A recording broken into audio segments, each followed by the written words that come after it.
O PCcast de hoje é com um promotor de justiça na acepção da palavra, alguém que promove a justiça. Eu converso depois da vinheta com o promotor Guilherme Redel Fernandes. Confira.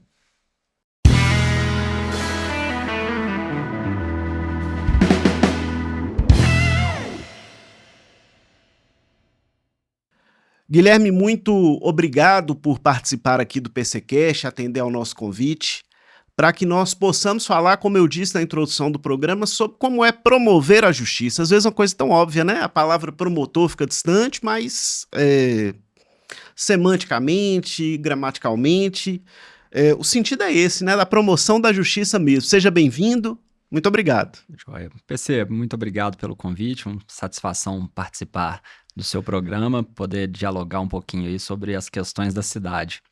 Pois é, essa questão, né, de promover a justiça é difícil, né? Porque essa palavra justiça, ela tem múltiplos significados. O que é justiça para um não é justiça para outro.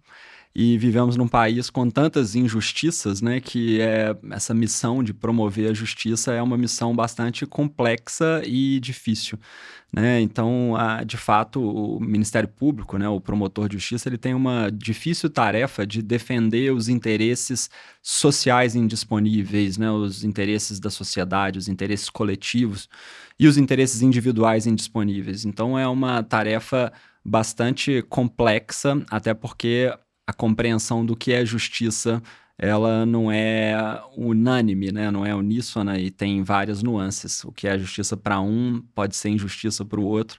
Então, a gente vai tentando promover dentro das nossas possibilidades e dentro do que a Constituição nos orienta, né? Eu esqueci meu mantra, Dani, mas ainda em tempo, porque aqui assim, podcast é mais leve, né? A gente pode ir e voltar. Aqui só vem, Guilherme, gente que eu admiro, né? Seja pessoal, seja profissionalmente, porque nós temos que combater todo tipo de ditadura, mas aqui, né, eu não vou trazer pessoas que não estejam naquele entendimento do que nós entendemos como uma sociedade justa, igualitária, né? E sempre é bom conversar com um servidor público que tem consciência de classe, consciência dos seus privilégios e que atua no sentido de, a partir do cargo que ocupa, reduzir as desigualdades, e eu entendo que esse é seu caso. Então a gente sempre fala, para começar do começo, então antes de entrar em assuntos propriamente ditos do meio ambiente da nossa cidade, que é a sua área de atuação, nós precisamos apresentar quem nós estamos entrevistando, quem que a gente está conversando, né? Eu sei que você é filho de uma família muito tradicional daqui, muito importante para nós, que é a família Lourenço Fernandes, fundadora do nosso Conservatório Estadual. Você é neto de Dona Marina, que nos deixou há pouco. Inclusive, eu fui um crítico, puxei muito a orelha das nossas autoridades, porque quando sua avó faleceu, Montes Claros não decretou luta oficial. Aí eu fiz até a pergunta, eu falei, então quem que precisa falecer para Montes Claros decretar a luta oficial, né? Então, sim, negócio complexo. Mas, enfim, quem é Guilherme Redel Fernandes? Bom, PC, eu, né, também tenho muita admiração por você, pela sua família, né? O seu pai é uma pessoa que eu tenho um agradecimento especial, porque minha mãe vinha tendo alguns problemas de saúde desde que ela se mudou para Montes Claros, e no ano passado ela faleceu no início de dezembro, e o seu pai sempre prestou um apoio, uma atenção muito especial, né? Então, assim, estenda meus cumprimentos a ele, né, na gestão do Hospital Haroldo Torinho, né, que tem sido, né, enfim, minha mãe sempre gostou muito, né, do atendimento que teve lá, então eu agradeço muito. Infelizmente ela se foi, né, mas ela deixou muitos ensinamentos para mim. Bom, eu nasci em Belo Horizonte, né, sou filho do Eduardo e da Rosa Maria. Os meus pais foram servidores públicos durante muito tempo. Minha mãe era servidora da Fundação João Pinheiro, ela foi diretora, né, na Fundação João Pinheiro, era professora, se formou em economia, com mestrado. Meu pai também economista, também com mestrado, e se aposentou como consultor legislativo na Câmara dos Deputados Federais. E eu, então, nasci nessa família de classe média, né, muito bem estruturada, com amplas possibilidades de estudar em boas escolas, de ter, enfim, minha avó, mãe da minha mãe, sempre muito próxima para poder olhar por nós enquanto meus pais trabalhavam. Então eu tive muitas possibilidades de estudar e de me dedicar aos estudos para poder passar no concurso do Ministério Público, que foi uma opção pouco depois de ter me formado em Direito, justamente por conta das atribuições do Ministério Público de poder atuar na defesa dos interesses coletivos. É claro que a estabilidade do servidor público, o bom salário que se paga no âmbito do Ministério Público também eram, né, atrativos para a carreira, mas eu sempre coloquei, né, na frente essa possibilidade de atuação na defesa dos interesses, né, coletivos e justamente numa busca de uma redução de desigualdades múltiplas que existem no nosso país. Eu fui criado em Belo Horizonte, né, me formei lá e comecei a namorar com uma menina que nasceu em Belo Horizonte, mas morou aqui em Montes Claros muito tempo. E a gente, durante a faculdade, né, que namoramos, e depois, né, que me formei, passei no concurso, a gente se casou e fomos morar em várias cidades aqui do norte de Minas. Moramos em Monte Azul, depois moramos em São Francisco. Em todos esses lugares você trabalhando como promotor? Todos esses lugares como promotor, né? Nas primeiras comarcas do Ministério Público, a gente trabalha como se fosse um clínico geral. A gente atua em todas as áreas do Ministério Público. E aí então você teve em Monte Azul, São Francisco, como é que é? Fui primeiro para Fabriciano, um pouquinho, depois eu fui para Monte Azul, depois eu voltei para Nova Serrana, perto de Belo Horizonte, fui para São Francisco e depois fui para Teófilo Otoni e vim parar em Montes Claros, né? Vim parar aqui porque tenho raízes aqui, né? Meu pai nasceu em Montes Claros, meu pai Eduardo Fernandes, filho da Dona Marina, do conservatório, então eu passava muitas férias, né, na adolescência aqui em Montes Claros. E eu adorava passar as férias aqui, a gente brincava, né, corria ali no São Luís, pique-esconde à noite, no meio da rua, né, umas coisas que hoje em dia, né, infelizmente não existem mais. Isso aí. Né, então eu tenho um apreço muito grande por Montes Claros e, enfim, e quando vim para cá, né, depois de sair de Teófilo Otoni, me instalei aqui. Logo quando eu cheguei, teve um concurso para Unimontes. Eu fui aprovado no concurso para professor da Unimontes. Eu leciono processo penal na Unimontes desde 2015. Meus filhos nasceram aqui em Montes Claros, então eu estou muito bem instalado em Montes Claros, né? Assim, gosto muito dessa cidade. Pretendo contribuir para o desenvolvimento da cidade, pensando numa cidade para o futuro. Já recebeu o título de cidadão honorário nesse período aí ou não? Eu recebi o cidadão honorário em São Francisco. Em São Francisco. Eu sou, então, né, cidadão honorário de São Francisco, que é uma cidade que eu gostei muito de morar lá, de trabalhar lá. Foi muito importante para a minha carreira profissional, para o crescimento, amadurecimento. Boa cidade. Desses, né, 17 anos que eu já atuo como membro do Ministério Público. Então, assim, né, assim, eu tive a oportunidade de servir o Exército também em Belo Horizonte, então, né, fiz o CPOR, né, que é o curso preparatório de oficiais da reserva no ano de 2000, e foi um grande aprendizado para mim também servir nessa carreira militar durante esse período. Fiz alguns bons amigos naquele período. Você ficou aquele período de 7 anos, não? Não. Eu fiz o serviço militar só obrigatório o serviço militar, de um ano, entendi. e depois eu fiz um estágio como oficial no 11 BI, né, o Batalhão de Infantaria em São João del Rei. Então, esse sou eu, né? Assim, vamos dizer assim, eu cresci com esses privilégios de classe e com essa consciência de que tive todos esses privilégios, de que no concurso tanto para promotor de justiça quanto para professor, querendo ou não, você sai na frente de muitas pessoas que não têm essa oportunidade, que não nascem, né, com uma família bem estruturada, que me deu carinho, me deu suporte educacional. E realmente, assim, eu tento, né, dentro das minhas atribuições e possibilidades, lutar para poder ampliar essas oportunidades para outras pessoas. Isso é importante as pessoas ouvirem e terem essa condição, né? Esses dias mesmo eu palestrava e falava sobre isso e falava, gente, tô falando aqui um cara branco, filho da classe média, heterossexual, que tive todas as oportunidades possíveis, nunca passei nenhuma dificuldade, enfim, mas eu preciso ter consciência disso. Guilherme, hoje você está promotor do meio ambiente. Qual que é a responsabilidade de um promotor do meio ambiente?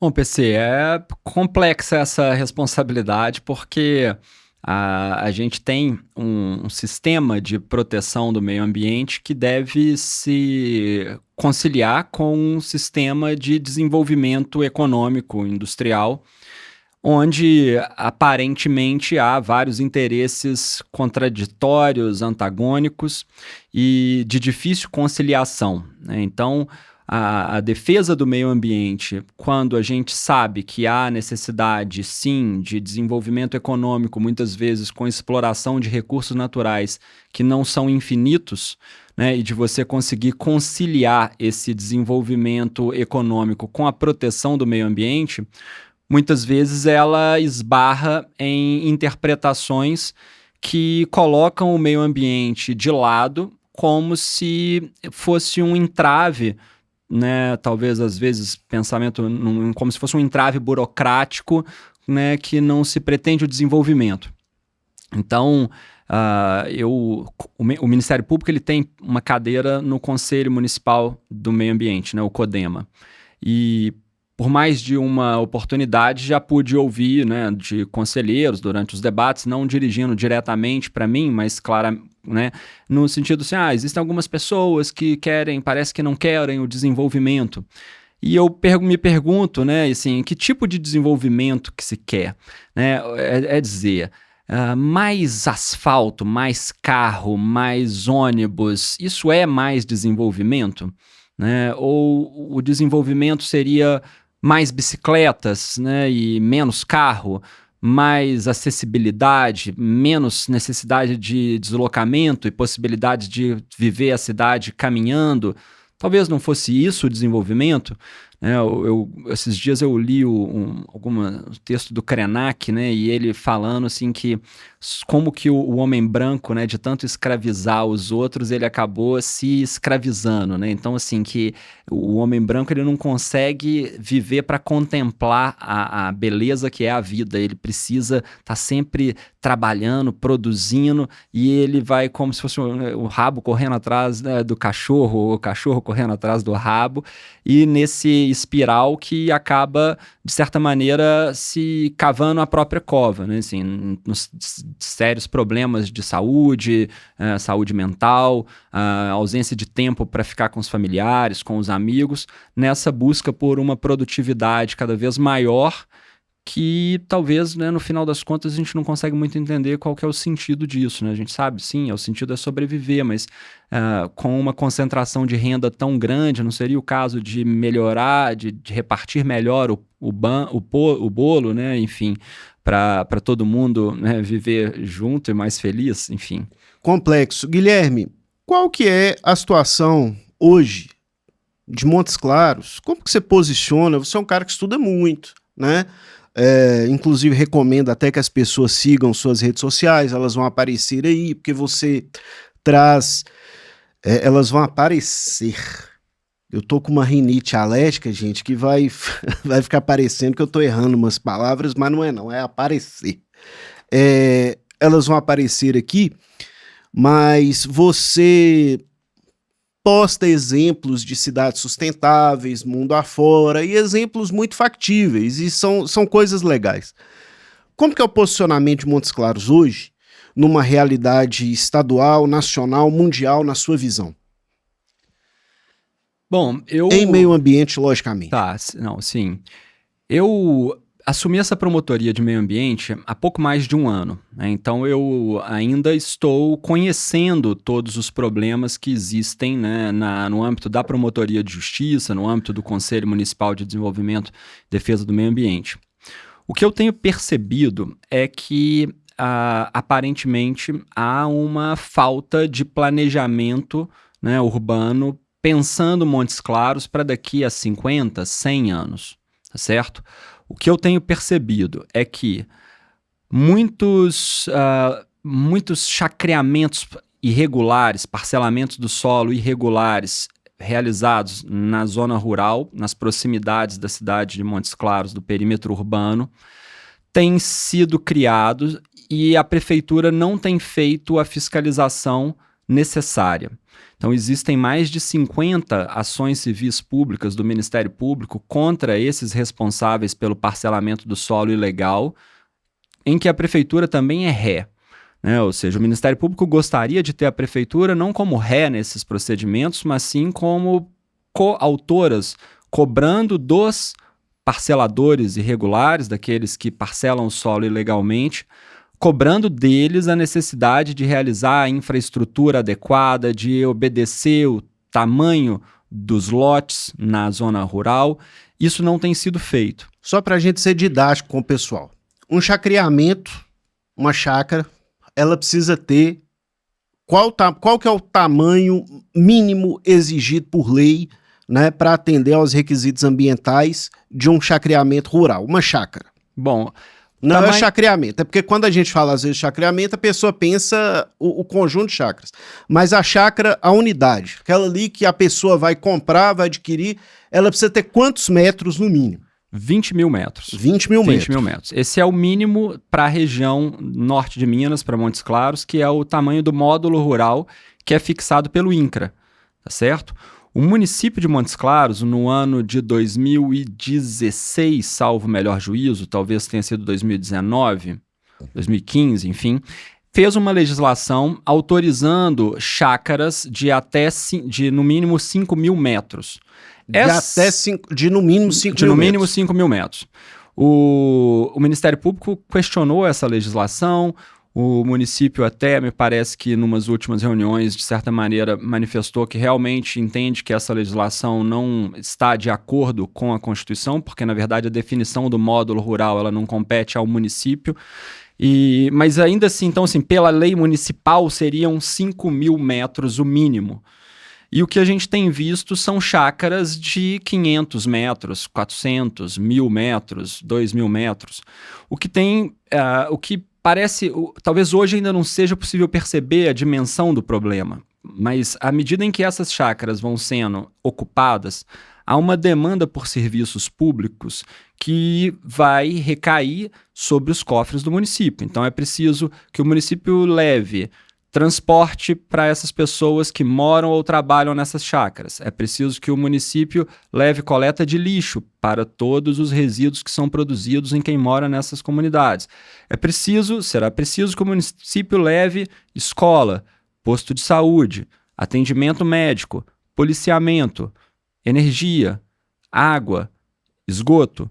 Então, os custos para a implementação desses serviços básicos nessas chácaras, nesses chacreamentos, ele vai recair todo sobre os cofres públicos. Ou seja, deixa de ser uma chácara que vai servir à agricultura familiar ou a uma atividade, né, de lazer, etc., que seria talvez um objetivo, né, do que a gente chama muito aqui de sítio, né, para a pessoa plantar alguma coisa ou para ela ter um lugar de descanso, e passa a ser, a partir do momento em que uma coisa que deveria ser 20 mil metros, que a prefeitura concordou, vamos dizer assim, em ser 5 mil, mas que é 1.000 ou menos de 1.000, isso passa a ser uma moradia comum. E aí começa toda aquela pressão, me corrija se eu estiver enganado, né? Com apoio de vereadores, às vezes, de deputados, de agentes políticos locais, para que aquela região daquele chacreamento seja transformada em área urbana, né? Exato. E aí provocando toda essa demanda que você mencionou e sufocando a cidade, fora os graves prejuízos ambientais, porque você vai ter, numa área menor, você vai ter mais desmatamento, você vai ter mais edificações, né, construções, enfim. Exato, né? Assim, você não tem sistema de esgoto, então os dejetos são jogados, né, e contaminam o lençol freático, então você tem problemas ambientais e urbanísticos muito severos.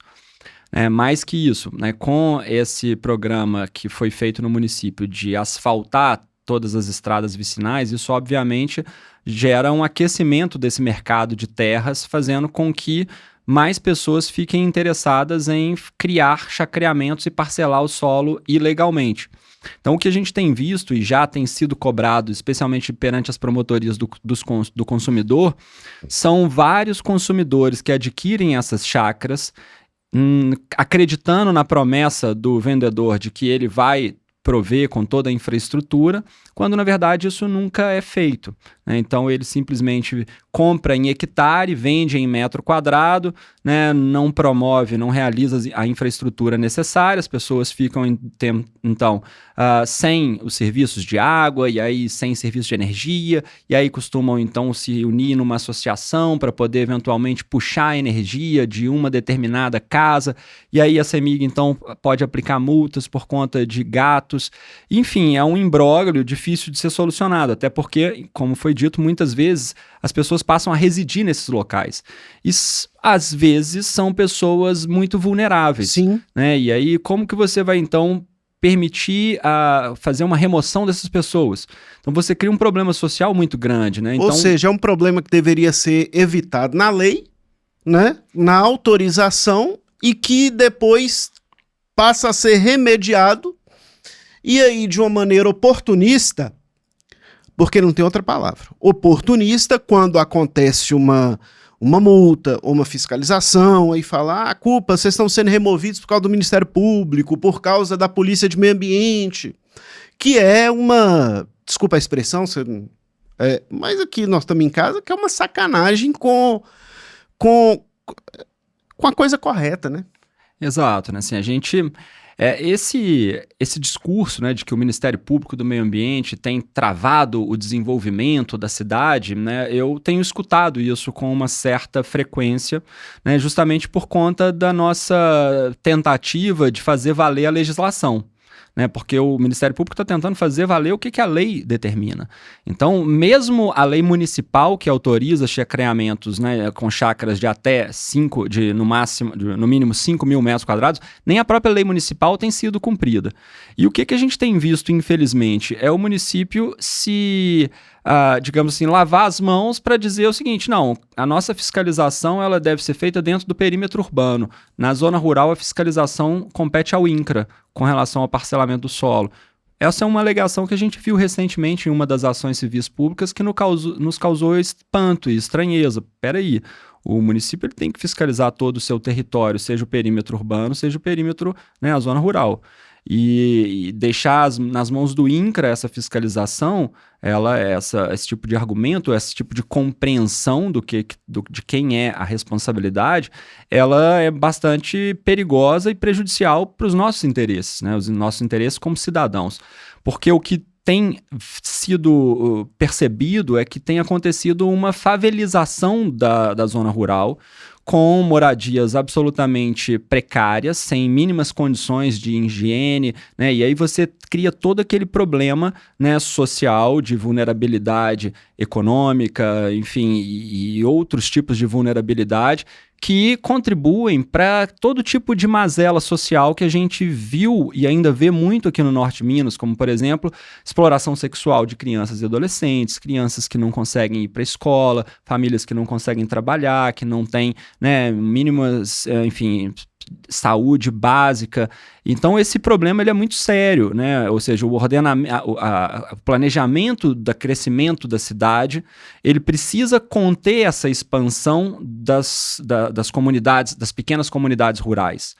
Então, esse é um dos problemas grandes que a gente tem visto no Ministério Público, mas não apenas, né? O que a gente tem percebido é que têm sido aprovados muitos loteamentos, parcelamentos do solo, e aí eu falo regularmente, mas que tem sido feito, por exemplo, sem o necessário estudo de impacto de vizinhança. Vamos chegar lá.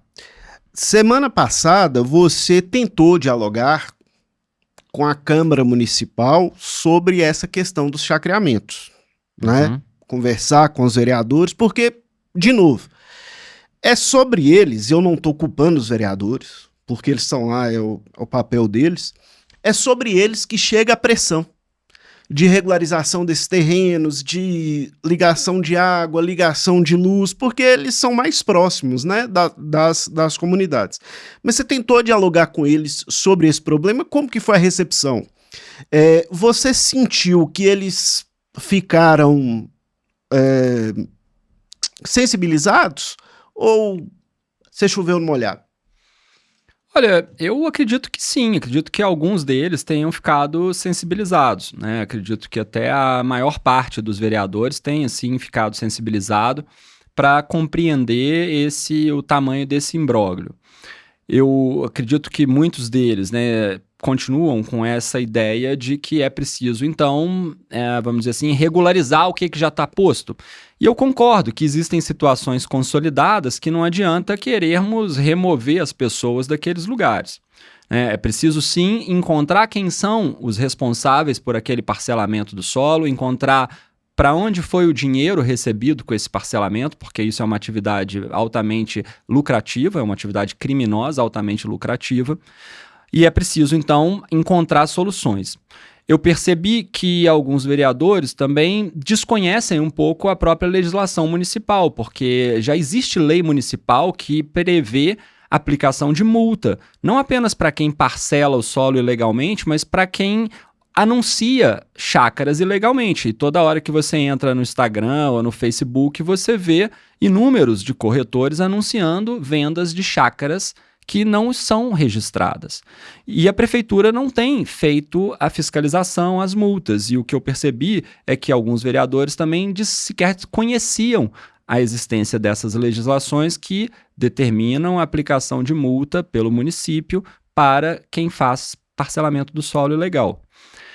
Agora, como eu coloquei nessa reunião, e foi uma reunião bastante produtiva, é preciso que que os vários órgãos de defesa do meio ambiente, de fiscalização, né, atuem conjuntamente, né, não só na esfera civil, mas administrativa e penal também. Porque não adianta nada, PC, o Ministério Público ajuizar uma ação civil pública contra o parcelador, né, e contra o município, ter uma decisão judicial favorável, como tem tido várias decisões judiciais favoráveis, se a gente não consegue executar essas decisões, se não há embargo das obras, se a prefeitura não, vamos dizer, demole algumas das construções, se não coloca placa proibindo, se não faz propaganda contra esse tipo de empreendimento. Então, o que eu coloquei foi o seguinte, olha, se for para deixar do jeito que está e o Ministério Público ficar ajuizando a ação, é melhor me dizer logo que não vão mexer com isso e eu também vou mexer com outras coisas. Entro com as ações e deixo para lá. A minha ideia é justamente tentar fomentar mecanismos de articulação institucional que sejam capazes de coibir, né, a criação de novos chacreamentos e estancar e eventualmente reverter chacreamentos que estão postos aí e em que seja possível essa reversão. Né, eventualmente sim, com demolição de algumas casas que estão construídas de modo irregular e eventualmente com a regularização ou mesmo de, né, criação de alguns distritos nesses lugares onde realmente a situação já está consolidada. Guilherme, agora falamos aqui dos chacreamentos, né, que são empreendimentos talvez voltados para pessoas de baixa renda, que têm menor possibilidade de adquirir imóveis na zona urbana. Mas vamos falar agora de um outro problema numa outra ponta, que você começou a falar, eu te interrompi para a gente falar da reunião dos vereadores, que são a aprovação desses loteamentos que a gente fica vendo em Montes Claros a todo momento, né? Desde loteamentos de, vamos dizer assim, de classe média baixa até loteamentos de alto luxo. Qual que é o compromisso desses loteamentos? Eles estão respeitando a legislação ambiental ou há um afrouxamento em função do poder de lobby, do poder econômico que esses empreendedores têm e a influência política que eles exercem na cidade?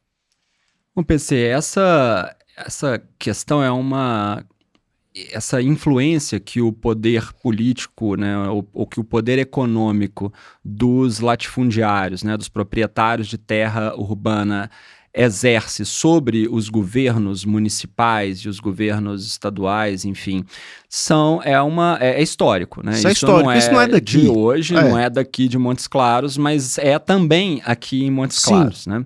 O Brasil foi formado, né, desse jeito. O Brasil é o que é uma sociedade formada a partir do patrimonialismo, da divisão das terras desse país entre as pessoas que tinham maior possibilidade econômica. Isso é fato. E isso aconteceu, a gente não conseguiu quebrar essa regra, né? Mas aí vamos chegar no dano que isso causa ao meio ambiente, à vida coletiva. Exato. Então, o Estatuto da Cidade, né, que é uma lei federal que foi publicada em 2001, ele trouxe vários instrumentos urbanísticos para buscar essa reforma urbana, né? Ou seja, essa redistribuição de terras, de redução das desigualdades, né, patrimoniais e imobiliárias, de se buscar um efetivo cumprimento do que se chama de função social ou função socioambiental da propriedade urbana. Mas o Estatuto da Cidade, que é de 2001, ele permanece como sendo, muitas vezes, uma mera folha de papel que não tem tido a efetividade necessária para garantir a concretização do direito à cidade. Explico, né? O Estatuto da Cidade, de 2001, previu, por exemplo, a criação de inúmeros instrumentos urbanísticos capazes de conter a especulação imobiliária, como, por exemplo, a criação de IPTU progressivo para aqueles vazios urbanos, para aqueles terrenos que não estão tendo o aproveitamento efetivo. Previu a possibilidade de edificação compulsória. Então, o proprietário ele vai ser obrigado a edificar naquele lote que está um lote vago, prejudicando, né, a fruição da cidade. Prevê o parcelamento do solo obrigatório para aqueles grandes vazios urbanos, de pequenas ou grandes glebas de terras que ainda estão, né, no meio da cidade, que não foram parceladas. E veja só, nós estamos em 2025 e até hoje o município de Montes Claros não tem uma legislação prevendo esses instrumentos urbanísticos. A regulamentação disso, né? Exatamente, não Os existe... vazios urbanos, por exemplo, são muito visíveis, né? Lotes muito grandes, servindo aí a especulação imobiliária em terrenos centrais e que ficam lá parados anos e que as pessoas tentam negociar e não conseguem. Isso é muito claro. Exato. Né? Exatamente. E aí, infelizmente, a população, Guilherme, e aqui é um bate-papo, eu não vou te constranger nisso, vou te dar uma opinião. A população pensa, ela é incentivada a pensar a partir da imposição do patrimônio. Que fala, não, ele não é obrigado a fazer nada nesse terreno dele, ele que tá certo, ele que espera a melhor proposta. Cara, não pode ser assim, né? Tem que ter uma função social da propriedade, isso é constitucional, está na Constituição Federal. Toda propriedade deve cumprir com uma função social. Isso é da Constituição. Exato. Entendeu? Então é o seguinte, se ela não cumpre com nenhuma função, ela tem que voltar pro Estado, para que o Estado dê uma finalidade àquilo ali.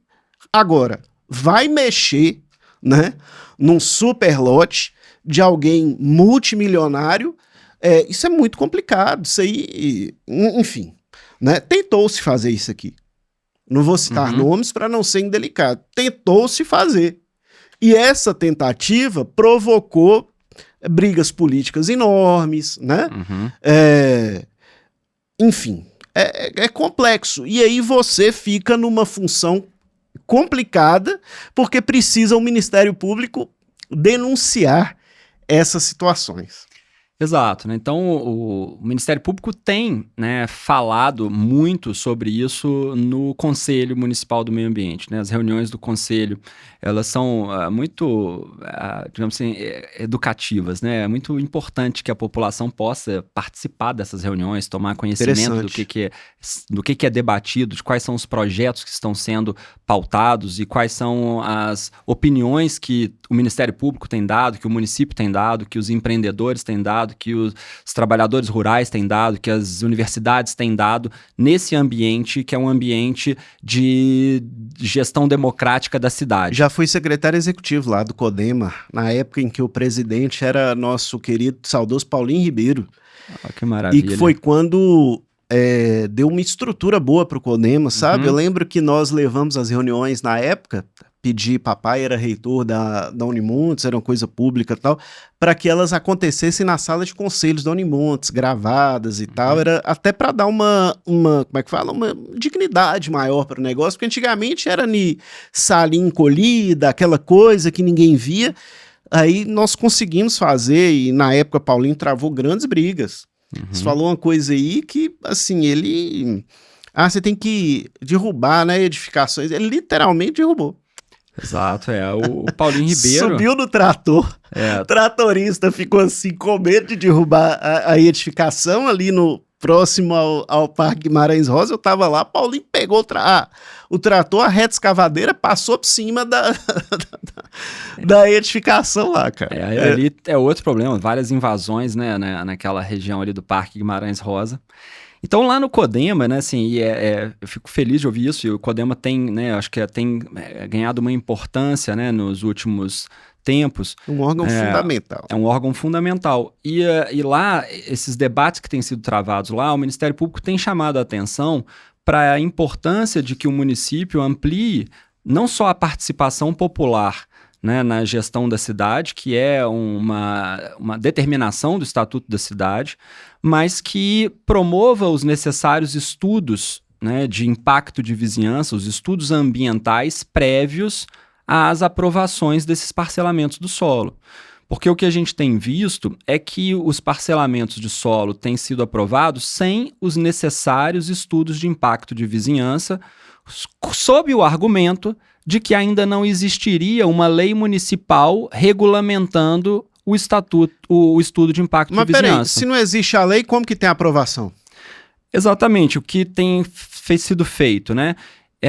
Na lei de parcelamento do solo, tem uma previsão de que para determinados tipos de construções pode-se ou deve-se exigir o estudo de impacto de vizinhança, como, por exemplo, um shopping, né?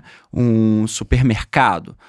Só que nessa legislação de parcelamento do solo não fala, e há um outro artigo dizendo que a Secretaria de Infraestrutura pode, a seu critério, solicitar o estudo de impacto de vizinhança.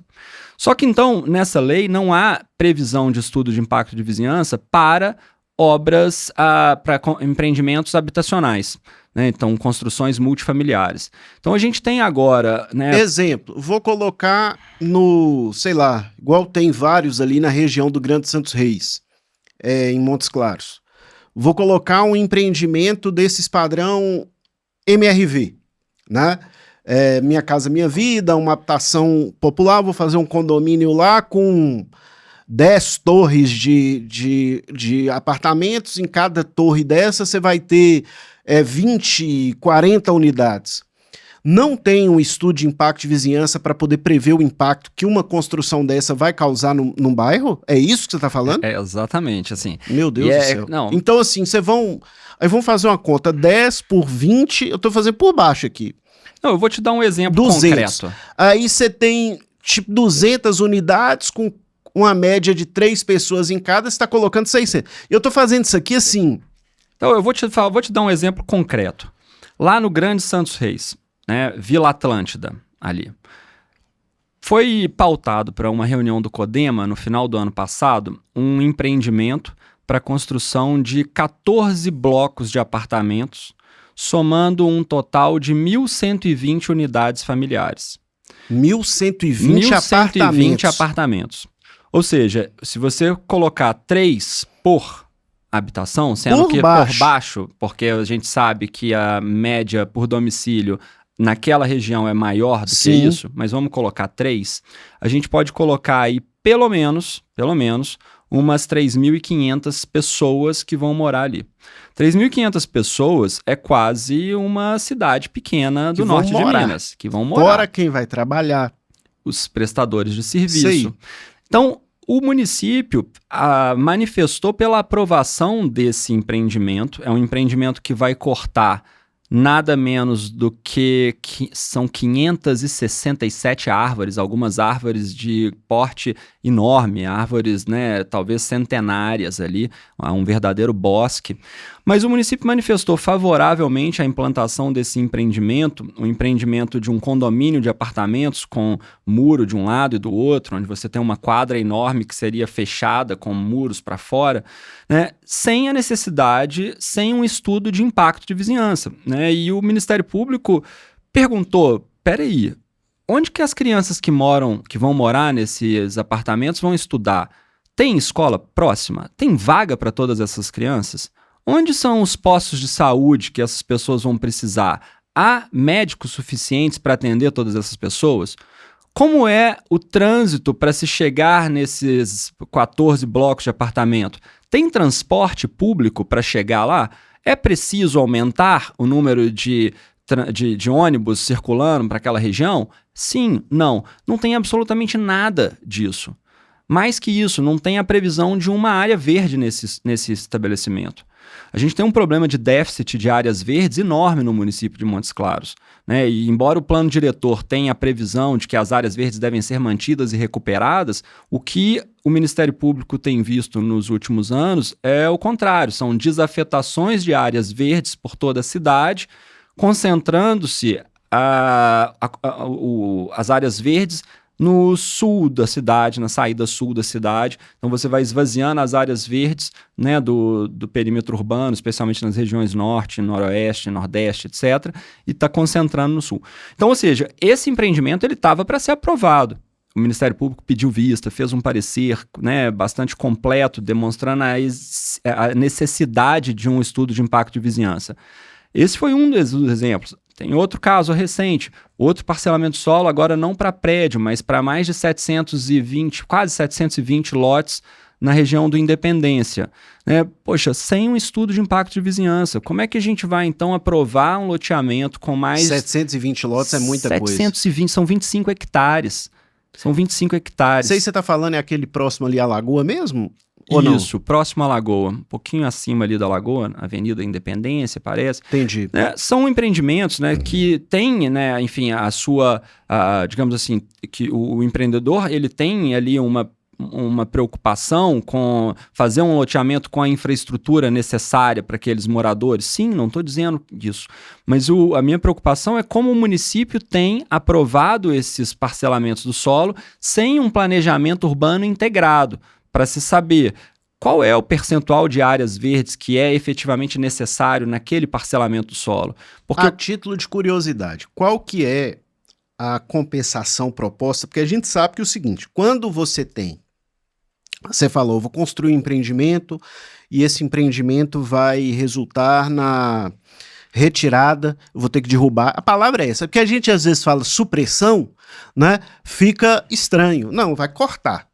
Vai cortar 567 árvores ali para poder dar espaço para as torres de apartamento. Beleza. Qual que é a proposta? Como que vai compensar essas 567 árvores? Qual que é a ideia? Por exemplo, vai se criar um parque ali na região do Grande Santos Reis, né?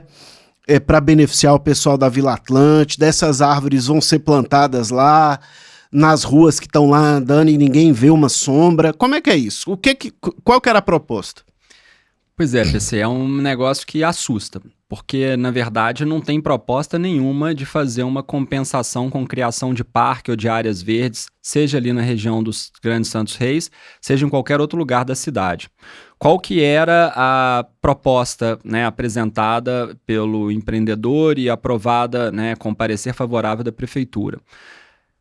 Salvo engano, ali seriam cortados uns 2 ou 3 IPs. Né? Os IPs são, né, árvores protegidas por lei imunes de corte, o IP amarelo e o piquezeiro. Nesse caso, a lei recomenda, né, a lei determina que seja feito o plantio de mais ou menos 5 mudas por árvore cortada. Então, salvo engano, nesse caso, iriam ser plantadas uns 10 IPs, e aí você pega um IP, né, pequenininho assim, né, lá em casa tá cheio de mudinha dessas daqui, e seriam plantados, salvo o melhor juízo nesse caso, lá no Parque da Sapucaia. né, assim, poxa, eu fiquei pensando, mas, poxa, por que vai plantar lá no Sapucaia umas 5 mudas de IP, né, um parque que já está muito bem estruturado? Que acessa quem mora perto, o Sapucaia, essa que é a verdade. Quem é que mora perto do Sapucaia? Quem mora no Ibituruna, quem mora no São Luís, não é isso? Quem mora no Morado do Sol. Ou quem tem a possibilidade de chegar lá de carro ou de moto. Exato. Essa que é, assim... Não, é muito... Nós vamos chegar nesse tema lá. Assim, e aí... O podcast hoje tá bom, viu, Dani?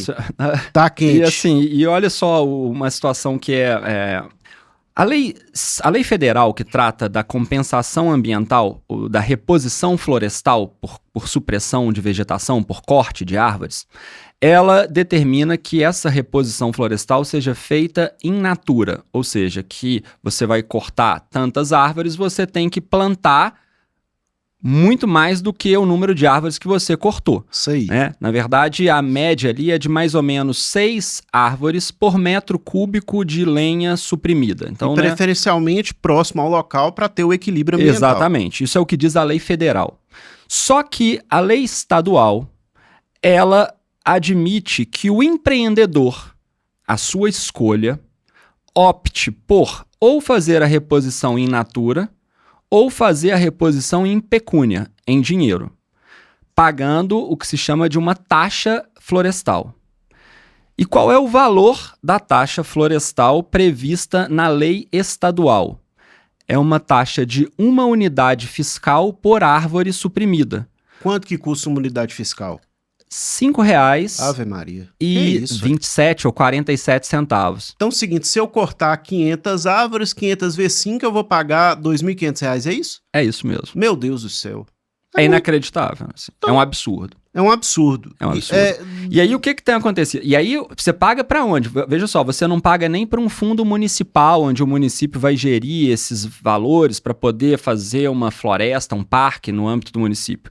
Essa verba vai para os cofres do Estado de Minas Gerais, e que preferencialmente será aplicada na região da supressão.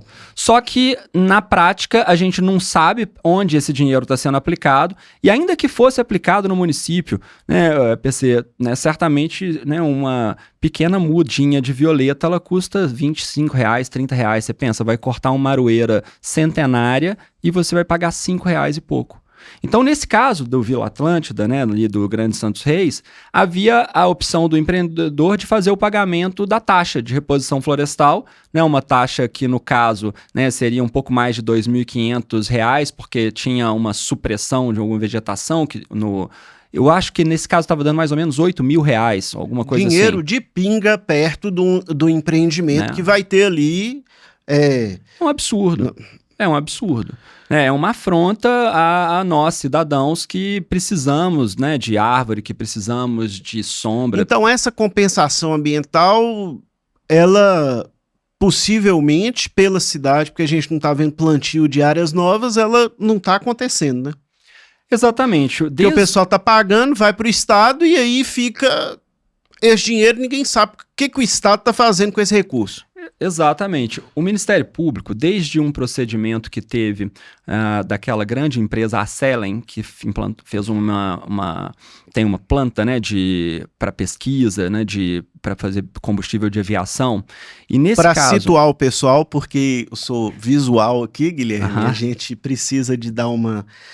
na saída ali para Mirabela, logo depois de Nova Esperança, você passou de Nova Esperança, à sua esquerda vai ter uma grande construção, é essa que o nosso promotor aqui está falando. Exato. Veja só, nesse caso, né, havia uma supressão de mais de 8.000 árvores, diversos piquezeiros e etc. Na reunião do CODEMA, o Ministério Público levantou um questionamento em relação a esse pagamento dessa taxa, né? E virou e falou assim, olha, é um absurdo uma empresa desse porte, um fundo internacional dos mais ricos do mundo, né? Uma empresa que prega por sustentabilidade, né? Cuja bandeira é essa. Dona do Manchester City, do Bahia, é o mesmo grupo. É aquele que na verdade, é um fundo árabe, né? Exato. E o menor investimento deles, o menor são os times de futebol. Né? Exato. Então, eles fizeram a opção por fazer o pagamento da taxa de reposição florestal. salvo engano, daria mais ou menos 40 e poucos mil reais. Veja só, mais de 8 mil árvores de todos os tamanhos. Nessa reunião, o Ministério Público levantou, né, a bandeira de que essa opção do empreendedor, ela precisa ser chancelada e deliberada pelo conselho, e que o conselho tem o poder de dizer que não, que naquele caso vai ser feito sim o plantio de árvores, ou seja, a reposição in natura, a reconstituição de florestas. E foi muito bacana de ver que os empreendedores da Acelen manifestaram favoravelmente, eles disseram sim, concordamos com isso, pensamos que realmente é a melhor opção. E então o conselho deliberou que eles deveriam fazer a reposição da floresta e a empresa concordou. Para nossa surpresa, na reunião seguinte, o município, né, disse que tinha encontrado dificuldades para poder fazer essa reposição in natura e sugeriu o retorno do pagamento da taxa. Foi uma reunião muito tensa, mas que o empreendedor mais uma vez manifestou... Mas assim, o município assumiu a defesa da Acelen? Foi isso?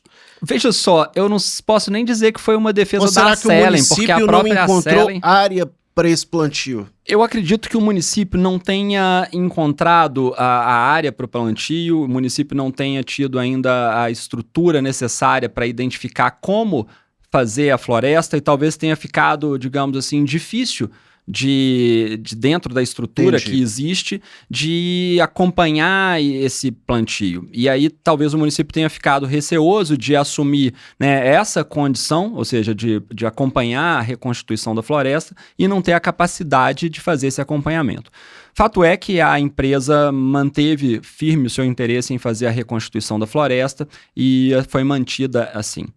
Depois dessa reunião da Acelen, que foi no começo de 2024, fomos ter algumas outras reuniões com esse mesmo tipo de questão, né? Ou seja, de supressão de vegetação mediante pagamento ou reposição in natura. Um dos casos foi esse do Grande Santos Reis, em que o Ministério Público, mais uma vez, se posicionou pela inconstitucionalidade dessa reposição em dinheiro, né? Porque se a lei federal só autoriza a reposição in natura, né, a lei estadual não pode ser mais permissiva em detrimento do meio ambiente do que a lei federal. Então, o Ministério Público entendeu que essa norma estadual é inconstitucional e tem pedido assim nos seus pareceres, e o Conselho tem manifestado conforme o Ministério Público. Bacana. Tá? Então, assim... mas é preciso estar sempre atento, porque, né, enfim, nesses últimos casos, ainda os empreendedores ainda continuam manifestando pelo interesse no pagamento da taxa, e aí o Ministério Público tem pedido vista dos processos para poder argumentar pela inconstitucionalidade, né, e aí tem se chegado a algum termo para que as reposições sejam feitas in natura. Vou ter que te convidar no ar para mais programas, porque a gente está com assuntos aqui muito interessantes, eu até anotei alguns que eu não posso deixar de abordar. Um recente, muito recente, é o seguinte: nós temos um movimento MOC Verde para Todos, né, formado por moradores do bairro Bituruna, por ambientalistas, que é contra um projeto da prefeitura de se construir uma avenida do contorno sobre aquela área que, para a população situar, né, para quem às vezes não seja do Ibituruna, embaixo da linha de transmissão das linhas de transmissão da CEMIG, entre as ruas Walter Ferreira Barreto e Porto Seguro. É uma avenida do contorno. Não sei se envolve uma área maior, mas pelo que eu entendi até das manifestações, porque curiosamente eu fiquei conhecendo o projeto. Eu acho que a população conheceu o projeto a partir da crítica e não a partir da proposta. Uhum. O que já é um erro. Porque a proposta tem que ficar clara, né, quando você quer fazer alguma coisa. Então a prefeitura parece que quer gastar 20 milhões para fazer uma avenida ali, né? Essa avenida, salvo melhor juízo, ela vai sair lá quase na BR 365, né? Enfim. Doutor, qual que é a situação dessa Avenida Ibituruna? Por que ela deve ser construída ou por que ela não deve ser construída no entendimento do Ministério Público? Bom, essa questão envolvendo essas áreas sob a linha de transmissão do Ibituruna, uma questão bastante complexa, né? E ela tem alguns pontos que antecedem a esse projeto de duplicação dessas avenidas. E eu acho que é importante a gente esclarecer para os seus ouvintes, para a população, né, interessada, né, do que se trata esse problema. Quando foi aprovado o loteamento em Bituruna, isso no final da década de 70, o memorial descritivo, o loteador, ele era um grande visionário e ele previu um loteamento com muitos parques e muitas áreas verdes. Então, ali no loteamento Ibituruna, foi previsto o que é hoje o Parque Sagarana, que, a bem da verdade, era um parque muito maior do que é hoje o Sagarana. Foi previsto o Parque Marcelo Mameluque ao Alto, né, que era um outro dos parques dentro do loteamento Ibituruna. Nas construções no pé da Serra do Mel, eram previstas chácaras, onde seria necessário que o solo permeado fosse mais de 60%, tá certo? E foi prevista também algumas áreas verdes, dentre as quais a área sob as linhas de transmissão, que era uma servidão para a CEMIG passar essas linhas, tá certo? Então, o loteamento Ibituruna, ele tem no seu memorial descritivo a previsão de pelo menos 30% da área como áreas verdes, tá certo? Nesse percentual de 30% está essa grande faixa verde sob as linhas de transmissão. Em 2016, o município passou uma lei em regime de urgência desafetando essas áreas verdes e alterando o zoneamento urbano do bairro Ibituruna, numa legislação que teve início, né, que foi proposta, como eu disse, em regime de urgência, em que foi feita uma audiência pública marcada de segunda para acontecer na quinta-feira, uma audiência pública que não durou nem 10 minutos na sua integralidade, ou seja, uma audiência meramente pro forma, sem qualquer debate com a população, no qual foram desafetados quase 120 mil metros dessa área. Ou seja, deu-se outro uso para aquela área verde, tá certo? Qual que é esse outro uso que foi dado? Bom, naquele momento nada foi dito qual seria o uso. Em 2019, o município doou terrenos para o Poder Judiciário, para a Ordem dos Advogados do Brasil, para o próprio Ministério Público, para a Polícia Federal, doou para uma associação vinculada a uma clínica solidária, deu em pagamento um grande terreno para a Coteminas em troca da sede nova da prefeitura. Tudo embaixo das linhas da CEMIG ali. Exatamente, tudo embaixo das linhas da CEMIG. E além disso, promoveu o que se chama de um desmembramento em mais de 60 lotes ali na região que fica em frente ao restaurante Maturato, aqueles outros, aquelas ABO, parece, Rotary, naquela região Isso. ali, próxima na Norival Guilherme de Freitas e tal. Então, essa alteração dessa destinação do uso, veja, é um espaço público, né? É uma área verde que, embora não tenha ali uma vegetação densa, que embora não tenha pista de caminhada, quadras, né, é uma área que promove uma recarga hídrica, que tem um solo permeável, que certamente absorve calor, né, aqui para o bairro, que reduz o ruído, etc. Então, o município ele desafetou essa área verde toda, sem consultar qualquer pessoa do bairro, sem consultar os titulares de direitos do loteamento Ibituruna. Porque quando você, PC, compra um lote e você compra em frente à área verde, você incorpora no seu patrimônio aquela área verde que você comprou na frente. Você quer morar em frente à praça. Não é à toa que esses lotes são mais caros do que se você comprar o lote em frente a um hospital, em frente ao fórum, né? Então, os proprietários de direitos do loteamento não foram consultados. E mais que isso, o CODEMA não foi consultado. Essa desafetação desses mais de 120 mil metros de área verde no bairro, no loteamento Ibituruna, foi feita sem passar pelo CODEMA. Legalmente deveria? legalmente deveria. O artigo 218 da Lei Orgânica do Município determina que todo, ou melhor, que qualquer projeto que cause impacto ambiental precisa de ser analisado e aprovado pelo CODEMA. E qual que é a justificativa do município para não ter passado pelo CODEMA? A justificativa é que passou pela Câmara de Vereadores. Entendi. Como se a Câmara de Vereadores suprimisse a necessária deliberação do CODEMA. E é preciso, PC, compreender o seguinte, e isso talvez seja uma dimensão que ainda causa muita confusão. Os bens públicos, eles não são bens estatais. Alguns bens públicos são bens estatais. Então, o prédio onde funciona o Ministério Público é um bem estatal. O prédio onde funciona a delegacia de polícia é um bem estatal. O prédio onde funciona uma escola municipal é um bem estatal. Só que a praça, a rua, embora sejam bens públicos, não são bens estatais. Eles são bens da coletividade. E para o município dispor desses bens da coletividade, a coletividade precisa se manifestar. A coletividade precisa ser consultada.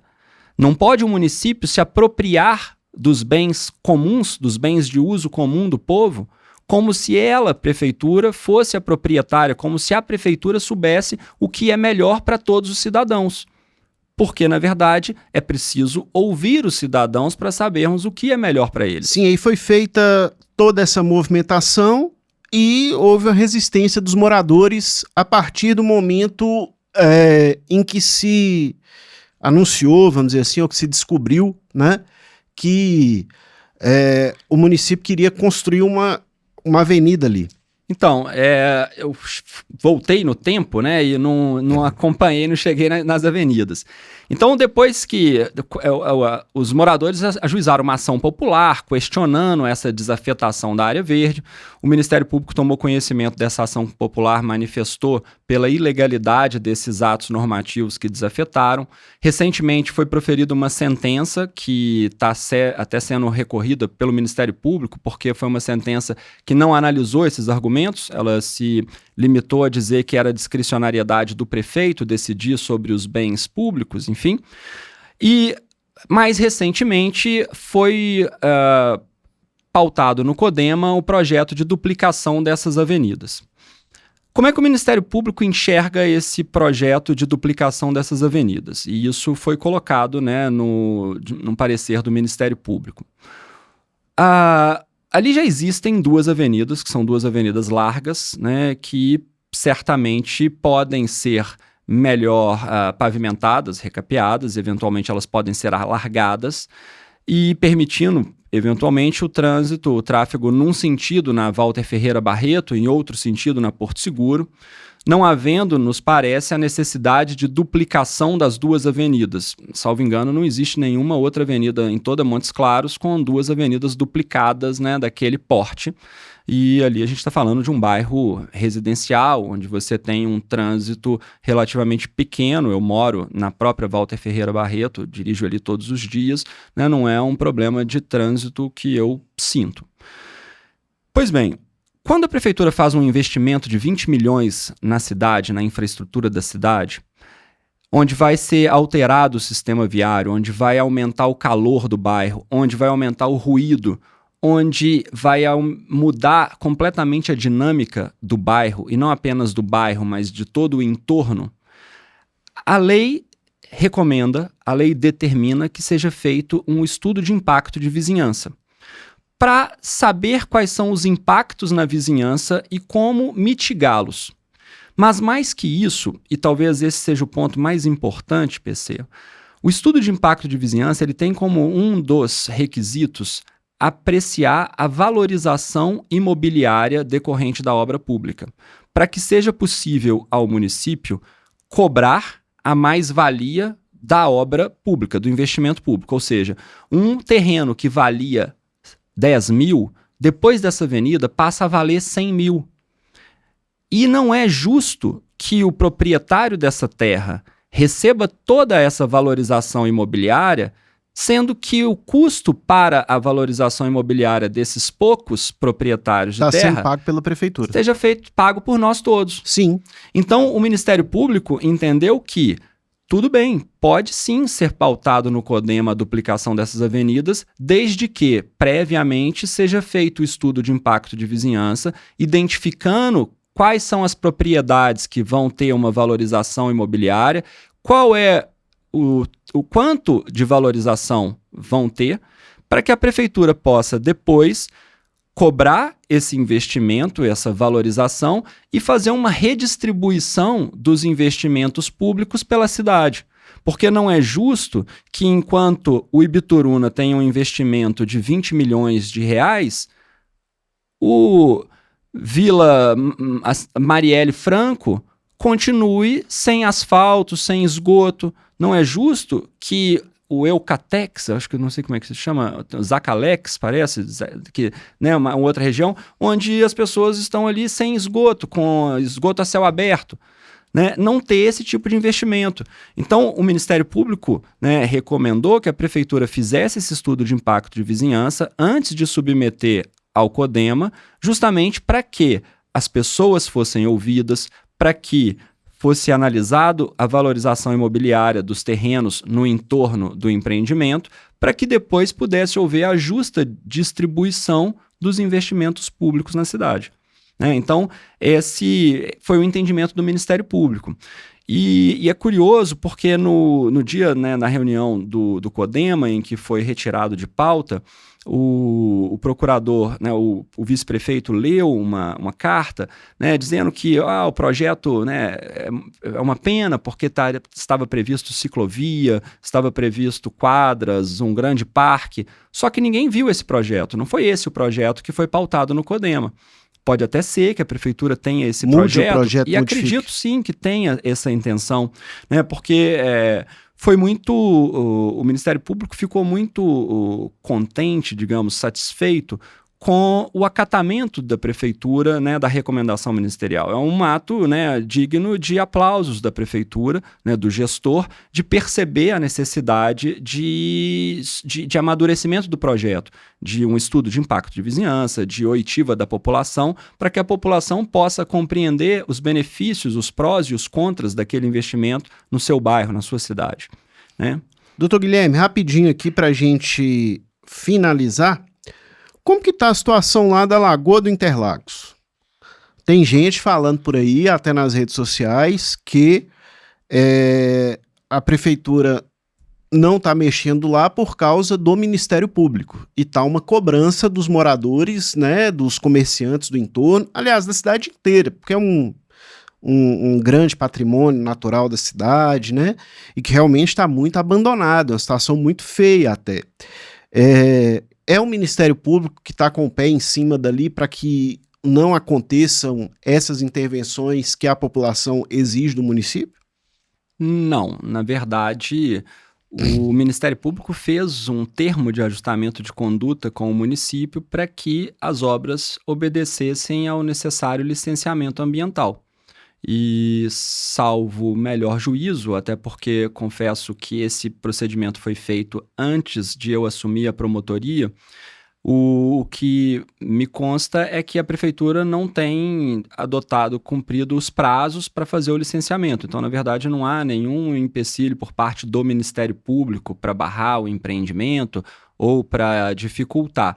O que há é a necessidade de que o município observe a lei para poder licenciar a obra e, ao que parece, ainda não foram feitos os necessários estudos que a lei exige. Eu vejo assim, às vezes a gente escuta, o Ministério Público está pedindo isso e aquilo. Não, o Ministério Público pede o que a lei está mandando, né? Assim, então é nesse sentido. Bacana, Dani, só mais uns minutinhos aqui, porque tem uma situação importante. Essa administração, a gente fala essa porque é uma continuidade, né? O prefeito atual era o vice. Ela merece ser elogiada porque muitos parques foram construídos e implementados na cidade, né? Em bairros periféricos, inclusive. Agora, tem uma situação que me incomoda muito, não sei se incomoda ao Ministério Público, se incomoda a população de modo geral, a própria população desses bairros, é a diferença de estrutura, por exemplo, do Parque dos Mangues, que atende a região ali do Grandes Morrinhos, do João Botelho, Parque das Mangueiras, do Parque dos Mangues principalmente, né, que é a região dos mangues ali, do próprio Parque dos Canelas, no fundo da rodoviária.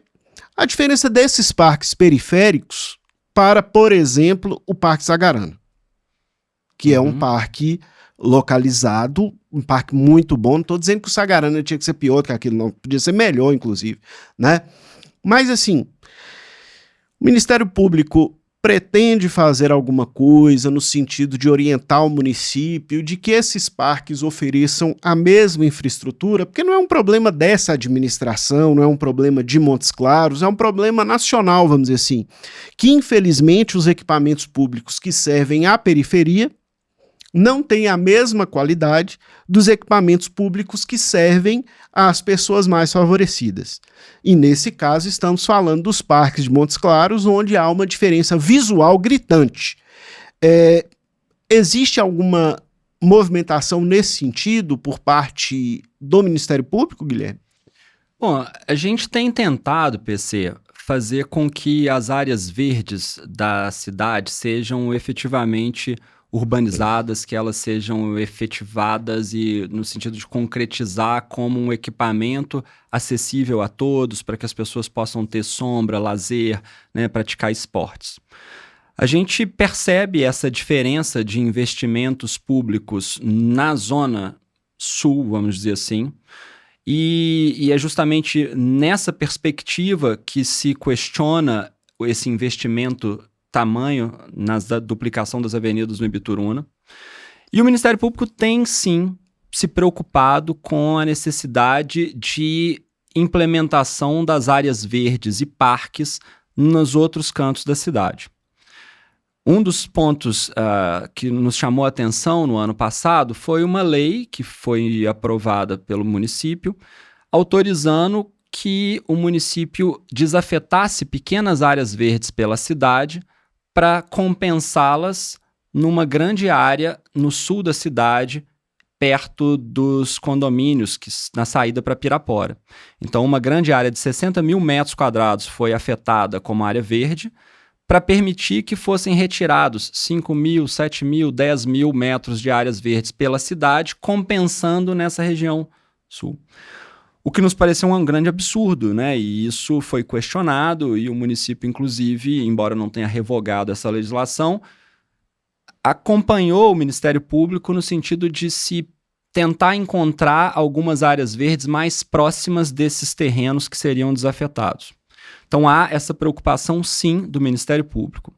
Não é com a velocidade que se gostaria, né? Mas a gente tem tentado fazer com que o município implemente essas áreas verdes nesses outros bairros. Uma questão muito importante e até talvez em primeira mão aqui, e interessante de colocar, e importante do cidadão se informar, é que o governo federal lançou um programa no ano passado chamado Programa Cidades Verdes Resilientes. E esse programa prevê uma série de ações relacionadas ao meio ambiente urbano, entre os quais a estruturação de áreas verdes, questões de resíduos, etc. E que Montes Claros foi uma das cidades sorteadas para a primeira fase do programa. Esse sorteio aconteceu no finalzinho de março. Bacana, tá certo? Bacana. E então o Ministério Público vai acompanhar esse programa, a execução desse programa, e eu tenho certeza que a mobilização da população, né, pode fazer toda a diferença de Montes Claros dar um salto muito grande, né, como uma cidade verde e resiliente, né, preparada para as mudanças climáticas que a gente já vem sofrendo as consequências. Então, eu acredito que esse programa ele é uma grande oportunidade para que essas áreas verdes, esses parques que estão nas outras regiões da cidade sejam efetivamente estruturados, né, e recebam a mesma atenção que o Parque Sagarana tem recebido. Tenho muita esperança que nos próximos 4 anos nós tenhamos uma evolução nessa questão ambiental em Montes Claros. Por um lado, vejo sua atuação muito séria, muito diligente, né? Vejo muitas ONGs atuando. Inclusive aqui queria mandar um abraço para o meu amigo Pedro Bicalho, da Pegada Ambiental, né, que faz um trabalho fantástico, muitas ONGs, e também porque nesses 30 anos que eu vou fazer de jornalismo, esse projeto aqui é meio comemorativo a isso, que vão chegar em 2026, a maior referência que a imprensa teve nesse período como um cara, como um burocrata do meio ambiente, vamos dizer assim, foi do Guilherme, que hoje está prefeito. Ele era conhecido como Guilherme da Supran, depois como Guilherme da FEAM, um cara sempre envolvido com as questões ambientais. É claro que ele está numa posição agora que ele precisa, né, promover o desenvolvimento sustentável, ou seja, a cidade tem que crescer, mas tem que crescer preocupando com o meio ambiente, lógico, né? Então, essa esperança eu tenho esperança também no seu xará, que prevaleça o currículo dele, a formação acadêmica, a trajetória dele como servidor público de muitos e muitos anos nessa área ambiental. Eu lembro aqui que, assim, entrevistei ele diversas vezes sobre essa pauta antes dele vir a ser secretário municipal e etc. Tomara que isso seja uma coisa que aconteça, sabe? Que deixe esse legado. O Ministério Público tem também muita esperança, né, na gestão do prefeito Guilherme. A gente tem tido um diálogo muito franco, né, o executivo tem acatado, né, as nossas enfim, recomendações. A gente tem dialogado sobre esses temas e o Ministério Público, e não só o Ministério Público, mas eu, pessoalmente, também tenho muita esperança, né, que meu xará, ele torne essa cidade cada vez melhor. Uma das cidades mais arborizadas que eu conheço, mais legais em termos ambientais, embora tenha ficado muitos anos um pouco negligenciada nesse setor, é Sete Lagoas, lá pertinho de BH. Parte da minha família paterna mora lá. E lá teve um prefeito no final dos anos 80, que era um sanitarista, um engenheiro sanitarista, que ele teve uma visão de arborização, de realmente, tipo assim, urbanizar as lagoas, porque não tinha um nome, mas as lagoas não eram urbanizadas, né? Sinalizar as ruas e tal. Foi um cara que perdeu a eleição porque ele não fez as obras populistas que a população esperava. Mas foi um cara que deixou um legado, chama Sérgio Emílio, e é lembrado até hoje como assim, o grande prefeito que deixou Sete Lagoas bonita. Que esse possa ser, tomara, o legado do Guilherme, que é um engenheiro sanitarista também, que tomara que ele seja um cara que promova isso. Guilherme, o nosso papo foi muito bom. Você vai ter que voltar mais vezes. Temos que falar de mais assuntos. Meio ambiente é uma pauta, a gente nem avançou para as questões climáticas nacionais, etc., de tanto debate que o nosso próprio município gera. Infelizmente, o nosso tempo é só de 1 hora, mas eu queria te agradecer muito por ter vindo aqui. Sei que sua agenda é bastante atribulada entre o Ministério Público, a família e a universidade. Mas assim, cara, tô muito honrado por sua participação. Muito obrigado. Suas considerações finais. PC, eu fico muito satisfeito com o convite, essa oportunidade de conversar sobre esses temas, né? Eu sou um entusiasta da ação do Ministério Público e eu, né, procuro mesmo estudar e poder implementar o conhecimento na minha atuação prática, né? Eu acredito que a gente tem um potencial muito grande para que Montes Claros efetivamente se torne uma cidade verde, resiliente, né? E o Ministério Público tem feito essa parte, né? Eu acho que a gente tem alguns instrumentos que podem ser melhor trabalhados, né? Como essa própria, né, utilização dos próprios cidadãos, né? Vamos dizer assim, se o cidadão do Bituruna que tem mais condição financeira, eu não tenho dúvida de que muitos dos moradores do Bituruna estão plenamente de acordo em investir no bairro, né, com o dinheiro próprio, né, ou seja, uma contribuição de melhoria, né, os próprios cidadãos, e deixar com que a prefeitura invista, né, justamente naqueles moradores que não têm essas condições que nós que moramos ali no Bituruna temos. Então, enfim, os problemas ambientais são né, são muitos, cada vez maiores, e somente uma articulação, né, de todas as pessoas, as instituições, é que a gente vai conseguir, né, transformar ou permitir um futuro mais agradável, né, e não mais quente, com mais fumaça, com menos sombra, né, e menos água do que a gente já sofre hoje. Então eu agradeço demais, muito obrigado pelo convite, pelo bom bate-papo, né, e estou à disposição para novos bate-papos. Beleza, depois de ouvirmos mais uma voz consciente, inteligente, progressista, como a do nosso Guilherme Redel, nos despedimos dessa 19ª, Dani? 19ª edição do PCcast.